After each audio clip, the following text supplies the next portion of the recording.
Hello, Alaupa, everybody. Welcome. Thank you for keeping the lights on. I appreciate that. So, friends, it is such a pleasure to be here at this conference. I think we are one of four other. Hi, Amaya. Just saying hi to my niece. I hope that's okay. So we are one of four other conferences that are taking place in Ontario and Montreal. And these are really global conferences that are highly purposeful and significant. So yesterday we had an opportunity to look at Baha'u'llah's vision and the distance traversed, and today we'll have an opportunity to think about how we can build vibrant communities, as well as using the tool of the educational process to learn about doing that. So it is such a beautiful experience to come together. I think yesterday a few friends shared with me how moved they were by what had been described in the experiences of the friends. And one youth actually at a recent conference in Sudbury shared that conversations about our community's well-being cannot be underestimated. And in the morning we heard from Peter from Kipps Lane, where he said that the community building program had had a profound impact on his own life and the life of the community.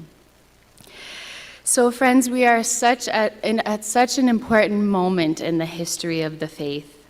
You are aware that we've completed the first century of the formative age, 100 years since the passing of Abdu'l-Baha, and the inauguration of his covenant and the establishment of the administrative order of his will and testament. And yesterday in the movie, we heard about these beautiful 3 charters that have been given to the Baha'i world.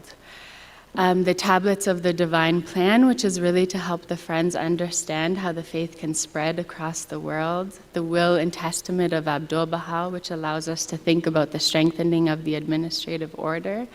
And the tablets of Carmel, which helps us orient the development of the Baha'i World Center. So we approach these 100 years with thinking about how we can put these charters into practice, and the Baha'i community has been learning about that over the past 100 years. And now we are trying to learn about it in a more systematic way as a Baha'i community, and the past 25 years has really enabled us to grow exponentially, actually, as a Baha'i community. For example, Paul Lample shared in his recent talk how during the 10-year crusade, the Guardian called for a series of 5 conferences, and there were about 4,000 to 5,000 participants in those conferences to inaugurate the crusade. So friends, as we speak, across the world, there are about 10,000 conferences. So we have more conferences than participants now. And the participation in those conferences numbers in the millions, which is really heartening to see. The Universal House of Justice has been lovingly guiding us by giving us a series of plans to set in motion these charters. And we've been just recently given the 9-year plan. And the 2 watchwords for this plan are learning and capacity building. So a counselor who in December visited the Holy Land where they received this letter from the House of Justice, he said that he's from India, and he said that he's been praying fervently in the shrines, that it doesn't take him till the end of the plan to understand the contents of the letter, but that he understands it at the beginning so he can begin working and laboring to put it into practice. And I think we can all resonate with that sentiment. Somehow it takes us till the end of the plan to grasp the contents of the material, and we hope that that's not the case. So one of the points of learning from the last plan has really been about our ability to build capacity about working in an expanding nucleus. And the House of Justice says, in practice, this means the mobilization of a sizable number of Baha'is who are creatively and intelligently applying the plan's framework for action to the reality of their own circumstances, wherever in the cluster they live. It entails families and individual believers working together and making a conscious decision to see themselves as belonging to an expanding nucleus. So friends, when we think about this concept, there are a few characteristics that that help us to think about how we become an expanding nucleus and how we grow. One is the very nature of it. It expands, it grows, it welcomes more people. And then another characteristic is this of learning, that really we are engaged in a learning process to understand how this very important principle of the oneness is recognized in the communities. And the Word of God is what orients us to figure out together collectively how the teachings influence the communities in which we live.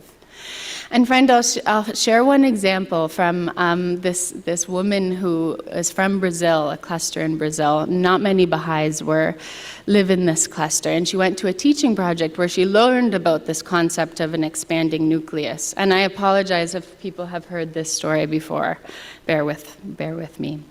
So she returned to her family, and I think she came from a community where there weren't many Baha'is, and she was sitting at dinner with her husband and her 2 children. And she said, "I have good news." And they said, "What's the good news?" And she said, "We're an expanding nucleus." And her family said, "We're a what?" Like, what the heck is this term? I don't even understand.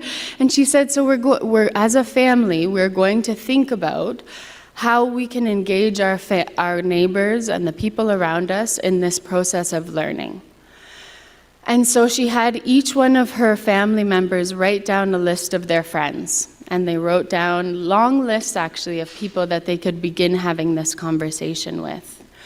And she said she appointed each of the family members as her collaborators. And later, when an ITC member went to visit their family, one of the children said, introduced themselves, "I am a collaborator of the Institute process." And then the other child said, "I am a collaborator of the children's class teacher."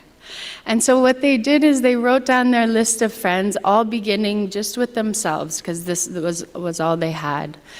And they reached out, and slowly, in the space of feast, they brought children together, and they had a program for them. And the same happened with junior youth. And as they began to have conversations with their community, they realized that they needed a community garden.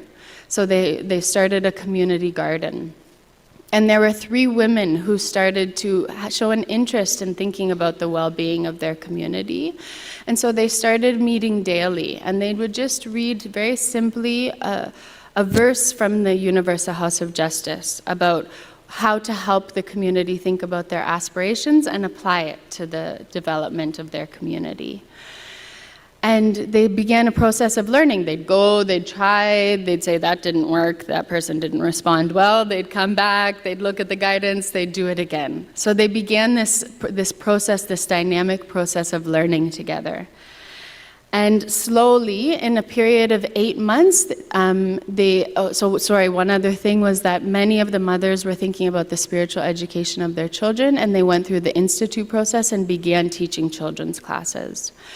So in a span of 8 months, 100 friends joined the community building activities. And this program, this community